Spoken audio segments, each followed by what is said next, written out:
Hey, welcome back to the Marvel and DC Theorists and Marvel and DC Explained. If you're new here, welcome. We're going to be breaking down the cameos, explain, a quick ending explain, and doing my just quick review.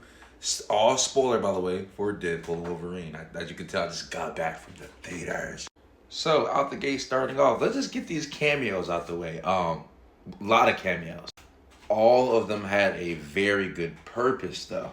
So yeah, we got a Chris Evans Human Torch, which a lot of Deadpool thought it was going to be Captain America, but it ended up being Chris Evans. So this little joke and nod we got to the Human Torch was pretty freaking cool if you ask me personally. And like I said, it was nothing that oh yeah, it was a cameo. It served a pretty it was a purpose in the movie. It wasn't like wasteful. Like yeah, I could see them not have adding Chris Evans in it, but it was cool because it was showing the whole thing with the variants and the multiverse because we're still in the multiverse saga. So with that being said, a lot of this stuff is leading up to Secret Wars, Secret Wars and Battle World. Pretty much a lot of people, heroes, villains, variants, as you can say, are going to be fighting for their own universe, their own timeline, a lot of them will be having incursions and getting wiped out. So I'm very intrigued to see how Marvel's going to handle this, but it was just pretty much teased a lot with all those Deadpool variants we saw. We also get a Happy Hogan cameo, and this happens very towards at the very beginning of the movie when Wade is going to go trying to get recruited to be an Avenger, which is pretty freaking funny, but also like heartwarming. We also get the thing that's been a lot of people have been wanting for years. It's Channing Tatum Gambit. We get that cameo as well.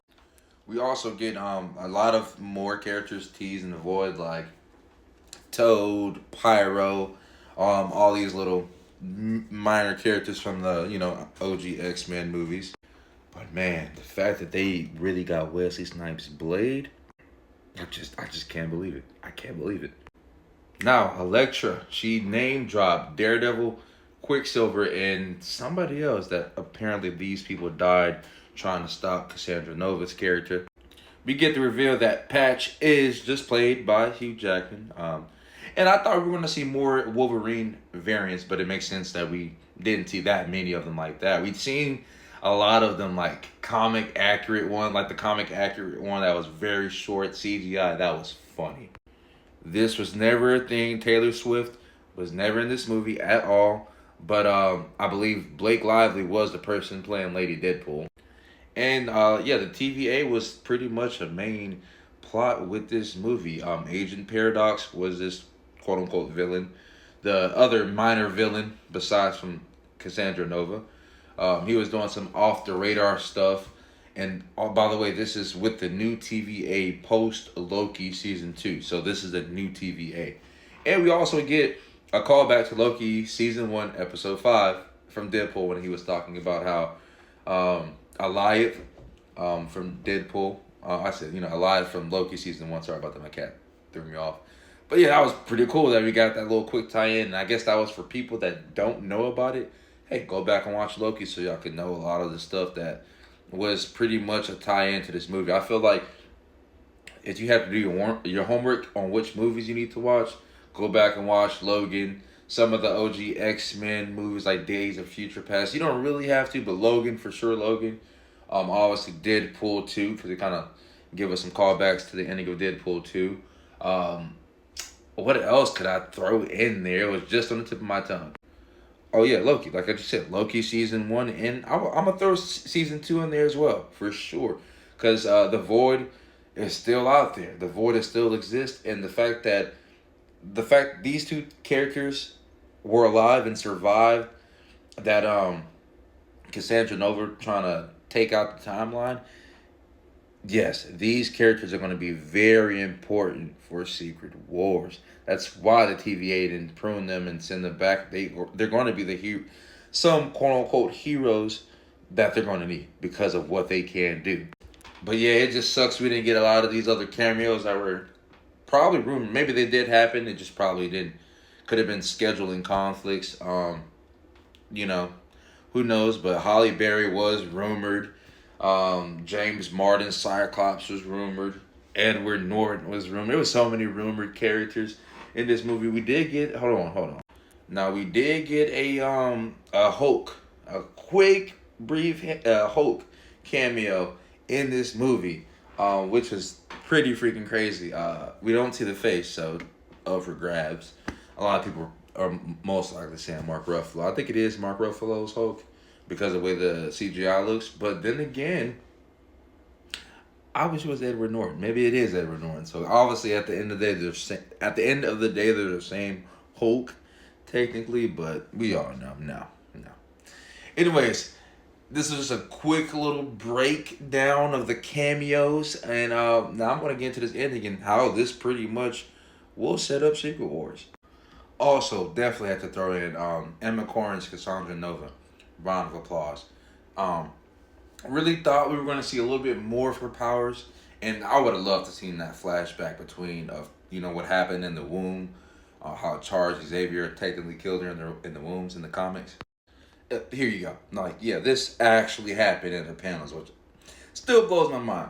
I can see. Well, no, all the crazy stuff that happens in Deadpool and this being rated R, I wouldn't have been surprised if we would have gotten a scene where we've seen Charles Xavier actually offing his sister. Not gonna lie, love what we got with Cassandra Nova, played by Emma Corrin. Very comic accurate, so kudos to Marvel on that. Incursion occurs when the boundary between two universes erodes and they collide, destroying one or both entirely.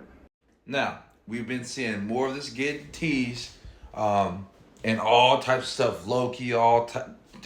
Loki, Doctor Strange 2, incursions. They're coming. We're going to see more of those incursions happening, and they happen in the comics as well. If I were to bet money, and this is a lot of us been saying this, has been leaks, but not even just going off the leaks. Tomorrow, they're going to Friday, either Friday or Saturday, which I think it's Friday. They're gonna announce this for San Diego Comic-Con.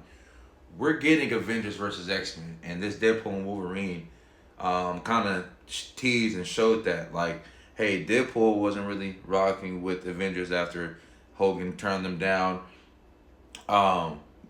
What's his name? Logan said F the Avengers in Deadpool and Wolverine, so we know the Avengers exist in the Fox X-Men universe, but Avengers versus X-Men will probably be our 616 versus the Fox X-Men universe, and most likely this thing will die off, but it will be cool for them to play this off on the big screen and tell a story, because hey, this is all literally leading up to Secret War.